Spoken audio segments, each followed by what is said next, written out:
आज आहे महाशिवरात्र. माघ महिन्यातील माघ कृष्ण चतुर्दशी तिथीला हिंदू समाजात महाशिवरात्र म्हणतात. प्रत्येक महिन्यातल्या कृष्ण पक्षातील त्रयोदशी युक्त चतुर्दशीला शिवरात्री असते.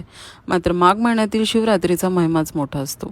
महाशिवरात्रीच्या दिवशी सर्व हिंदू बांधव उपवास करतात. भगवान शिवाची आराधना आणि प्रार्थना करून दुसऱ्या दिवशी उपवास संपवतात.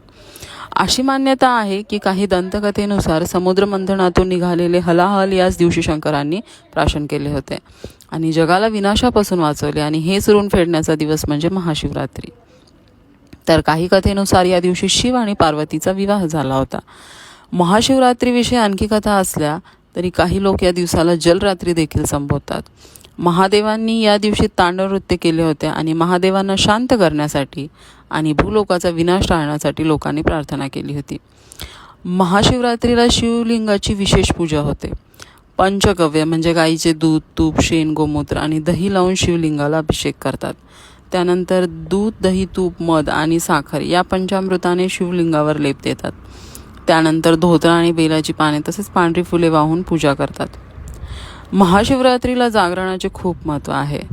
या दिनी भोलेनाथ व पार्वती यांचा विवाह झाला होता. यामुळे महिला रात्री जागरण करून भोलेनाथाची वरात काढतात.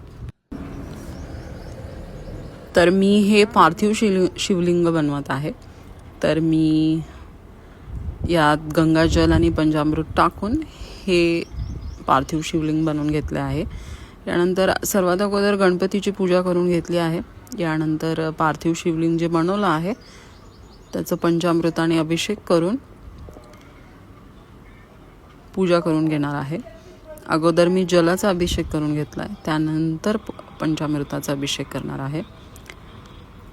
पूजा झाली आहे पूर्ण. आता मी नैवेद्य दाखवून घेते आहे. तर पहिला नैवेद्य फळांचा दाखवून घेते आहे आणि दुसरा फराळाचा नैवेद्य आहे हा. तर हे आमच्या घरचं महाशिवरात्रीचं सेलिब्रेशन आहे. मान्यतेनुसार महाशिवरात्रीला लोक घरी पूजा करतात किंवा मंदिरात जाऊन सुद्धा पूजा करतात. आणि महाशिवरात्रीला ही महाशिवरात्र वात लावण्याचा